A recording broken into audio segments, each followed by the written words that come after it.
आज मैं आपके साथ बहुत ही टेस्टी सी और बहुत ही बेहतरीन सी मिठाई की रेसिपी शेयर करने जा रही हूँ। इस मिठाई को बनाकर आप पूरे 1 महीने तक रख सकते हो, खराब नहीं होने वाली। तो ये मिठाई है बिहार की पारंपरिक मिठाई खोनिया। इसे ना शादी-ब्याह के अवसर पर ज़्यादातर बनाया जाता है।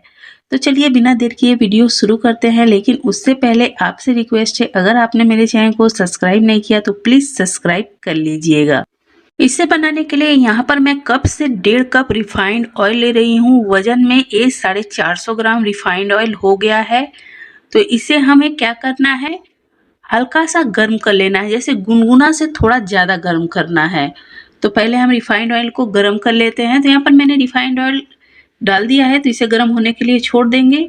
एक बड़े साइज का हमें बर्तन ले लेना है जिसमें हमें डो को लगाना है। तो यहाँ पर मैंने 1.5 केजी लिया है मैदा और मैं ले रही हूँ हाफ केजी आटा। तो इस रेसिपी को सिर्फ मैदे से बनाया जाता है। मैं थोड़ा आटा ऐड कर रही हूँ कि थोड़ा हेल्थी हो जाए। मतलब आप आटा भी ऐड कर सकते हो, कोई दिक्कत नहीं है। डाल दिया है 1.5 चम्मच के लगभग में मैंने सौंफ और डाला 1 चम्मच इलायची पाउडर, हाफ चम्मच बेकिंग सोडा, जो मीठा सोडा होता है ना खाने वाला। तो इन सभी चीज़ों को हमें अच्छी तरह से मिक्स कर लेना है। तो अब हम डाल लेंगे रिफाइंड ऑयल को। तो आप देख सकते हो कि ये कितना गर्म है।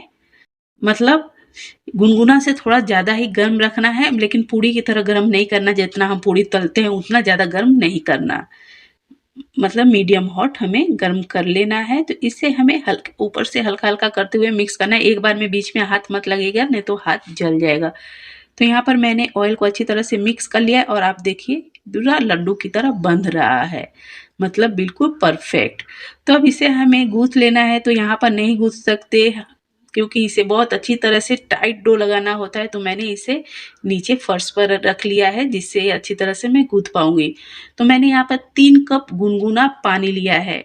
नॉर्मल पानी नहीं लेना, गुनगुना पानी लेना है। मैंने कप से नापकर 3 कप लिया है। थोड़ा-थोड़ा कर पानी ऐड करेंगे और इसे गूँथेंगे।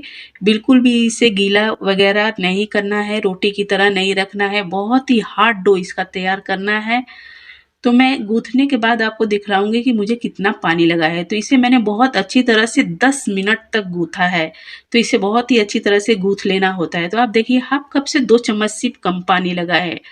मतलब 2.5 कप और 2 चम्मच पानी लग चुका है और आप डो को देखकर पता लगा सकते हो कि ये कितना हार्ड है।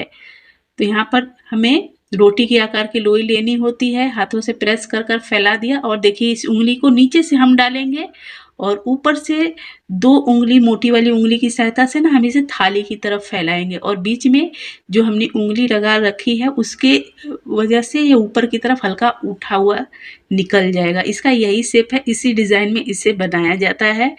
तो 2 उँगलियों की सहायता से ही हमें प्रेस करते हुए पूरा एक बराबर ही बनाना होता है। देखिए बिल्कुल थाली की तरह और बीच में उठा हुआ, कहीं भी मोटा-पतला इसे नहीं रखना होता है। तो मैंने यहाँ पर हाफ रेडी कर लिए हैं। मैं इसे तलती जाऊँगी और बाकी का रेडी करती जाऊँगी। तो यहाँ पर मैंने रिफाइंड ऑयल ही लिया है, रिफाइंड ऑयल में ही मैं इसे तलूँगी। तो यहाँ पर मैंने 3 पाव रिफाइंड ऑयल कढ़ाई में ऐड किया है। तो आप कम या ज़्यादा जितना रिफाइंड ऑयल डालोगे आपकी मर्ज़ी। कम डालोगे तो और लेट तक आपको तलना पड़ेगा। 1-2 कर ज़्यादा डालोगे तो ज़्यादा डालकर आप इसमें तल सकते हो। तो यहाँ पर मैं 3-3 का बैच बनाकर इसमें तलूँगी। तो इसे हमें डाल देना है मीडियम हॉट ऑयल में, ज़्यादा गर्म ऑयल नहीं रखना है। फ्लेम को हमें मीडियम टू लो रखना है और इसे बहुत अच्छी तरह से हमें सेकना है। बिल्कुल लाल-लाल कलर आ जाएगा और अंदर तक एकदम अच्छी तरह से ये सिक जाना चाहिए, कहीं से भी ये कच्चा वगैरह नहीं होना चाहिए। तो इसे सीखने में लगभग 5 से साढ़े 5 मिनट एक बैच में लग जाता है। तो इसीलिए ये जब बनाया जाता है ना, बहुत ज़्यादा ऑयल डाला जाता है कढ़ाई में कि ज़्यादा इसमें हम डाल पाएँ और वो अधिक मात्रा में हमारा बहुत कम टाइम में बन पाए। तो यहाँ पर देखिए बहुत अच्छी तरह से सीख चुका है। उलट-पुलट कर दोनों तरफ से सेंकना होता है और लाल-लाल कर ही सेंकना होता है कि कहीं से भी ये कच्चा न रह जाए। तो इसी तरह से हम सारे कोनिया को तल लेंगे। तो यहाँ पर ये मेरा अंतिम बैच तल रहा है। मैंने सबको तल लिया है। तो आप देखिए ये भी बहुत अच्छी तरह से सीख चुका है। तो सारे खोनिया को अब तल लिया। तो अब हम क्या करेंगे, इसके लिए हम बनाएंगे चाशनी। तो चाशनी को एंड में ही बनाना होता है। पहले अगर आप चाशनी को बना कर रख दोगे तो वो चीनी की तरह जम जाएगा, फिर से आपको उसे गर्म करना पड़ेगा। तो इससे अच्छा होता है कि एंड में ही सारे खोनिया को रेडी करने के बाद हम चाशनी बनाएं। तो यहाँ पर मैंने 2.5 कप चीनी लिया है, 1 कप पानी लिया है उसी कप से। तो इसकी चाशनी को हम बनने देते हैं। तो यहाँ पर देखिए परफेक्ट चाशनी बन चुकी है। लग रहा है ना कि हम घी को जैसे घी तैयार करते हैं हम, ऐसा बबल्स आ रहा है। और आप देखिए यहाँ पर एक नहीं 3-3 तार दिख रही होगी आपको। और देखिए बिल्कुल घी के जैसा हो गया। इससे ज़्यादा नहीं, मैंने फ्लेम को ऑफ कर दिया, नहीं तो चीनी ना अपने आप जम जाएगा, मतलब पूरा चीनी की तरह से जम जाएगा, उतना बेस्ट रिजल्ट नहीं आएगा। तो अभी फ्लेम को ऑफ कर देना है, फटाफट से चाशनी में इसे डिप करना है। चारों तरफ से चाशनी लग जानी चाहिए और इसे हम डिप कर कर अच्छी तरह से उलट पुलट कर लगा लेंगे चाशनी को और निकाल देंगे बाहर, इसमें रखना नहीं है। तो इसी तरह से सारे खोनिया को हम चाशनी में डिप कर कर निकाल लेंगे।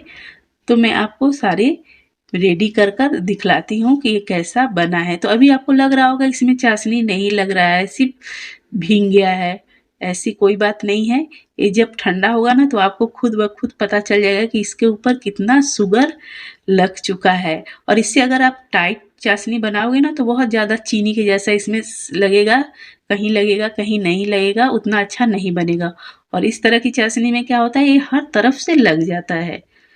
तो यहाँ पर देखिए सारे खोनिया को मैंने डिप कर कर रेडी कर लिया है।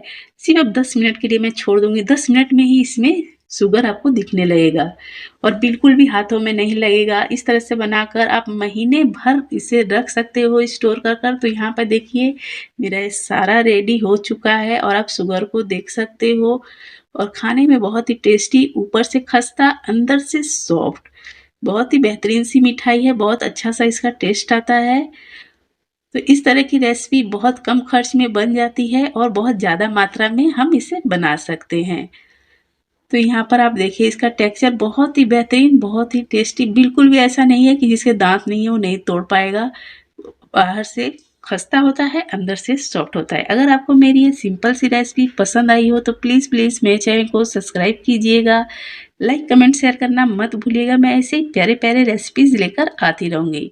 Bye bye.